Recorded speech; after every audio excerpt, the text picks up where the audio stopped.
नमस्कार, मी पंजाब डक. आज आहे 6 ऑगस्ट 2025 आणि या ठिकाणाहून मी माझ्या महाराष्ट्रातल्या शेतकऱ्याला अंदाज देणार आहे. तर आपण सांगितलं होतं की राज्यामध्ये काल म्हणजे 5 तारखेला तांबडा आभाळ झालं होतं. तर ज्या ज्या ठिकाणी तांबडं दिसेल त्या ठिकाणी पाऊस येईल. तर सांगायचं झालं तर सगळीकडे पाऊस सुरू झाला. म्हणजे तो पाऊस सांगायचं झालं तर सांगलीकडं, साताऱ्याकडं, कोल्हापूरकडं, सोलापूर जिल्हा, त्याच्यानंतर बीड जिल्ह्यात पडला. त्याच्यानंतर लातूर जिल्ह्यात देखील झाला, धाराशिवकडे झाला, नांदेडकडे देखील झाला. आणि मग आता पाऊस कसा पडणार तर राज्यातल्या सर्व शेतकऱ्याला सांगू इच्छितो. म्हणजे उद्या, आता आज आहे 6 ऑगस्ट 2025, 7 तारखेपासून ते जवळपास 7, 8, 9, 10, 11 तारखेपर्यंत राज्यात म्हणजे पूर्व विदर्भ, पश्चिम विदर्भ, दक्षिण महाराष्ट्र, उत्तर महाराष्ट्र, कोकणपट्टी, खानदेश ह्या भागामध्ये पाऊस पडणार आहे. पण हे थोडा कमी प्रमाणात राहणार आहे. आणि जे याच्यानंतर जे येणार आहे 13 ते 14 ऑगस्ट ते 18 ऑगस्टच्या दरम्यान, ते मात्र खूप मोठा पाऊस पडणार आहे. त्याच्यामध्ये ओढे नाले वाहणार आहे, पूर परिस्थिती निर्माण होणार पाऊस त्यामध्ये 14 ते 18 ऑगस्टच्या दरम्यान राहणार आहे, म्हणून हा अंदाज लक्षात येतो.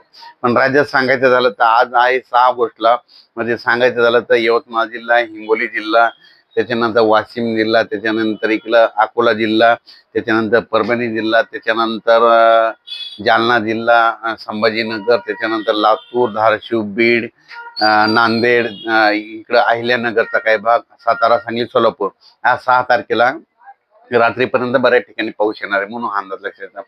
7, 8, 9ला परत याची व्याप्ती वाढत जाणार आहे. पण या पावसामध्ये काय होणार आहे, विजेचं प्रमाण असणार आहे, वारं देखील जोरात सुटणार आहे, विजेचे रात्री त्याला विजेच्या कडकडासह पाऊस असणार आहे, म्हणून हा अंदाज लक्षात घ्यायचा. आणि त्याच्यानंतर बरेच शेतकऱ्याचे फोन आले की उत्तर महाराष्ट्राकडे म्हणजे नंदुरबार झालं, धुळे झालं, जळगाव जिल्हा, इकडे कोपरगाव, शिर्डी राहतात या भागात पाऊस कमी आहे. तर त्या शेतकऱ्याला सांगू इच्छितो की तुमच्याकडे 8, 9, 10, 11च्या दरम्यान तुमच्या तिकडे देखील पाऊस येईल आणि तुमच्या पिकाला जीवदान ठरणार आहे. पण तुमच्यामध्ये नंदुरबार, धुळे, जळगाव, इकडे शिर्डी, कोपरगाव, नाशिक या एरियामध्ये सांगायचं झालं तर म्हणजे हे पाऊस जवळपास 14 ऑगस्ट ते 18 ऑगस्ट मात्र मुसळधार पडणार आहे, म्हणून हे लक्षात घ्या. हे मात्र आता जे उद्याचा पडणार आहे समजा 7, 8, 9, 10, 11चा, हे फक्त तुम्हाला पिकाला शेतातून पाणी बाहेर निघेल, पिकाला जीवदान ठरणारा पाऊस पडणार आहे, म्हणून हा अंदाज लक्षात घ्यायचा. आणि कोकणातला पाऊस कायम राहणार आहे, म्हणून हे देखील लक्षात घ्यायचं.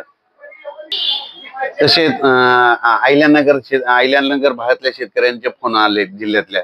तर त्या शेतकऱ्याला सांगितलं होतं की आज तुमच्या तिकडे म्हणजे आज 6 तारखेला तुमच्या इकडं मध्यरात्रीच्याला तुमच्या भागाकडे देखील पाऊस येणार आहे, म्हणून हे अंदाज लक्षात येतात. म्हणजे अहिल्यानगर मध्ये सांगायचं झालं तर राहता, शिर्डी, संगमनेर, कोपरगाव, नेवासा, त्याच्यानंतर पैठण ह्या भाग, तिकडे देखील हे पाऊस येणार आहे, म्हणून हे लक्षात येतं. म्हणजे आज मध्यरात्री उद्या त्याला तुमच्या इकडे देखील पावसाची हजेरी लागणार आहे, म्हणून हे लक्षात येतं. त्याच्यानंतर काय झालं की काही शेतकऱ्याचे म्हणजे इकडं घाटाच्या खाली म्हणजे जळगाव, जामोद, त्या घाटाच्या खालच्या शेतकऱ्याचे फोन आले की जळगाव, जामोद तिकडे पाऊस येईल का. तर त्यांना सांगू इच्छितो आज देखील तुमच्या भागामध्ये रात्रीच्याला थोडंफार प्रमाणात तुमच्या भागात देखील आज काही काही भागामध्ये पावसाचं आगमन होणार आहे, म्हणून हे लक्षात येतं.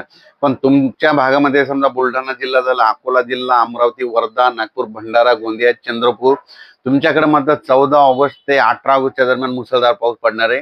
म्हणून तुम्ही काय करायचं, ह्या 2-4 दिवसामध्ये जशी वेळ भेटेल तसं तुम्ही काय करा, खताचे निवेदन करा, म्हणून हे अंदाज लक्षात घ्यायचा.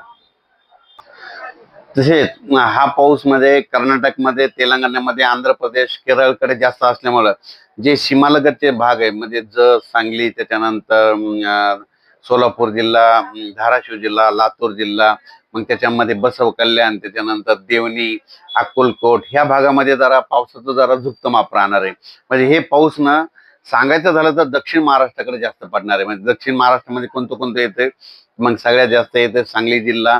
महाराष्ट्राच्या दक्षिण भागाकडे हे पाऊस जास्त पडणार आहे. म्हणजे दक्षिण भाग म्हणजे मग सांगली जिल्हा झालं, त्याच्यानंतर अहिल्यानगर, दोनचा ते परिसर, कडाष्टी, बीड जिल्हा, त्याच्यानंतर धाराशिव, त्याच्यानंतर लातूर जिल्हा, परभणी जिल्हा, नांदेड जिल्हा, जालना जिल्हा, संभाजीनगर, हिंगोली, वाशिम, नांदेड ह्या पट्ट्यामध्ये जरा ह्या 4 दिवसाचा पाऊस मात्र खूप पडणार आहे. म्हणजे जोराचा पाऊस पडणार आहे, शेतातून नेमकं पाणी बाहेर निघणार आहे असा पाऊस पडणार आहे, म्हणून हे अंदाज लक्षात घ्यायचा. अचानक वातावरणात बदल झाला तर लगेच उद्या 7 तारखेला एक मेसेज देणारच आहे. धन्यवाद.